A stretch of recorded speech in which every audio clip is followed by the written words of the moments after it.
They said I changed. Maybe they were just jealous because they didn't change. Maybe they were ashamed because they didn't change. Maybe they were disappointed in themselves that they remained the same.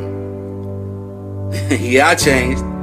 Like anyone with ambition will remain the same. Yeah, I changed. I changed everything but my name.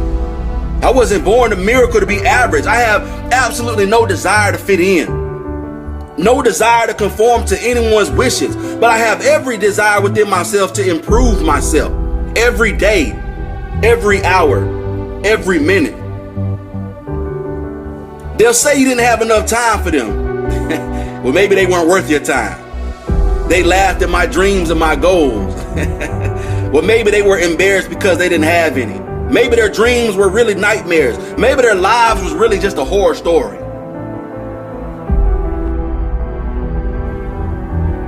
They said that I was arrogant. Maybe they just hated my ambition. Maybe they were too ashamed because they had none themselves. Maybe I reminded them of what their weakness is. They said I wouldn't make it to the top. Listen, they said I couldn't make it, full stop. They said I would fail, that I would fall, that no one would believe in me. They gave me so many reasons.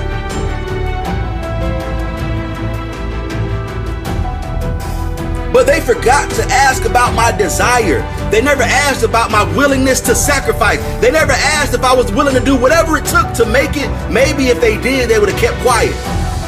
Or maybe they wanted to ensure they had someone to sit with them at the bottom of the mountain. You know, with the majority of the people that didn't put in the work. Those who didn't have the courage, those who didn't have the drive, those who didn't have the will or the passion to fight for their dreams, to sacrifice, or even to conquer. Maybe they were afraid because they didn't have what it takes to keep up with my drive, to go toe-to-toe with my passion.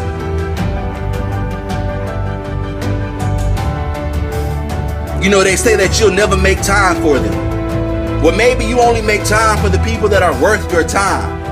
And since there's a lack of those type of people, maybe they're not that type of person.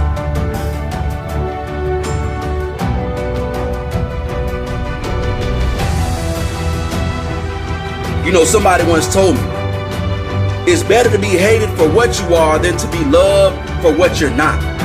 You know, it's better to walk alone and be successful than to walk with those that are wandering aimlessly through life and end up in the middle of nowhere. But it's okay, because when my circle got smaller, my drive got bigger. When my circle got smaller, my vision got larger. When my circle got smaller, my circle got stronger. The proof is always in the pudding. You can't fake results. I move on without them. I know I'm stronger. I know I'm better. I know that I'm greater. Without them, it's a blessing. Without them, I keep on growing, moving forward. I'm constantly on the move without them. You're not a puddle. Stop letting them walk all over you. You're not a doormat. Stop letting them wipe their dirt on your face. You're not below them. Don't let them look down on you. Listen, stand tall, walk strong, and hold your own. Listen to me. There is no one above or below you. There is no one that is superior or inferior to you. You must always remain hungry. Don't ever lose your passion or your compassion. Listen to me. You have enormous drive, but don't lose your humility. Put yourself in their shoes, but don't live in them. Live your life. Let them live theirs. Go after your dreams and let them decide their own fate. You said that I would never make it in life. You said I would fail. You said that I would humiliate myself. I didn't have it in me. I was no good. I wouldn't succeed. You said I was weak. You said I was not strong. I guess they didn't know what I knew. That I would make it. Maybe not immediately, but absolutely and definitely.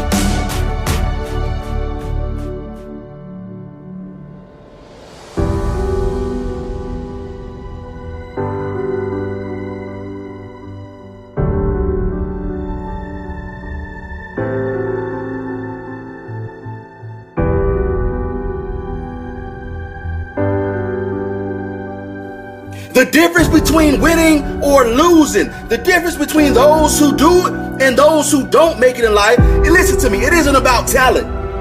It isn't about any type of magical formula. The difference is character. It is your human spirit. And if you're going to make it in this world living out your dreams or living out your nightmares, it is completely up to what you do. It all comes down to you.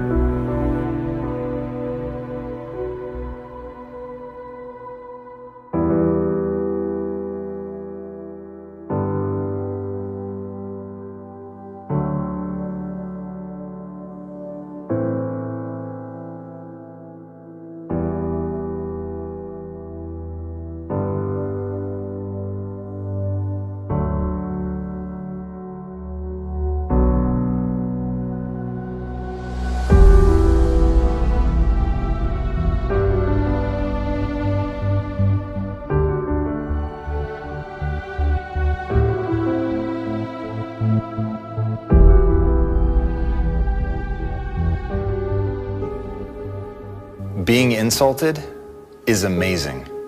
It's one of the best things that could happen to you. Why?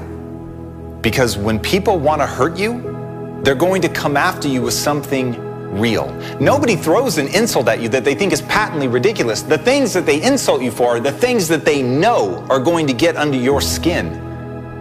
And if you can take that in, if you can let that pain wake you up to something that you may not have wanted to look at, if you can let that attack become something that empowers you because you're willing to listen, you're able to separate the message from the messenger.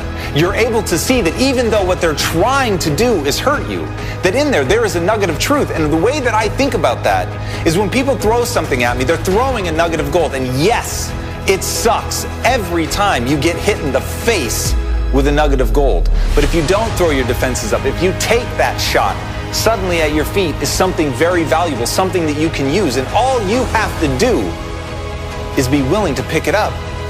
Be willing to hold it in your hand and look at it and see it for what it is, which is the truth. And in the truth, then you can see how you really are. And once you see how you really are, then you can make that change. But it all begins with the pain. It all begins with the suffering.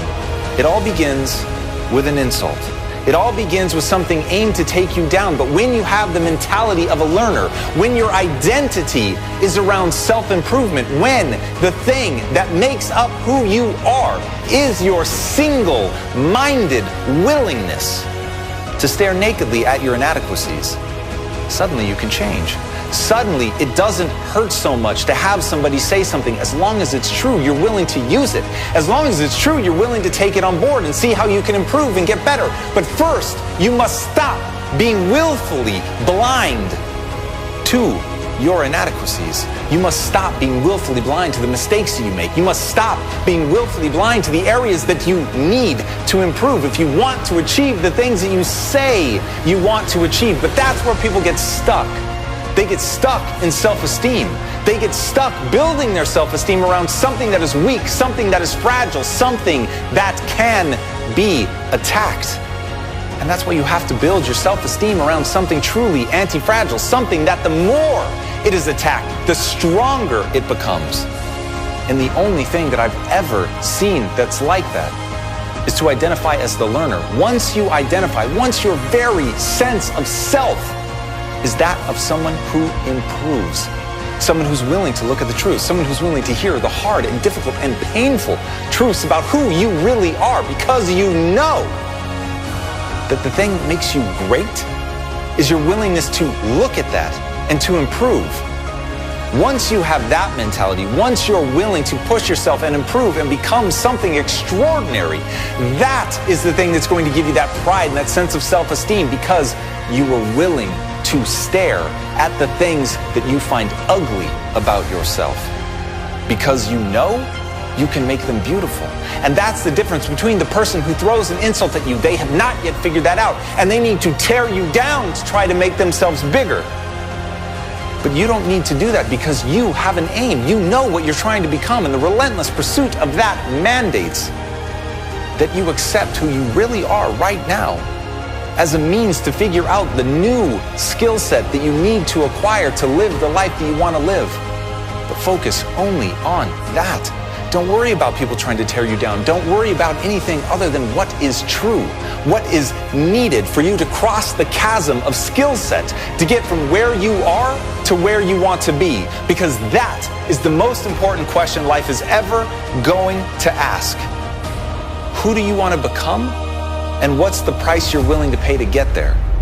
So ask yourself right now, what price are you willing to pay for greatness?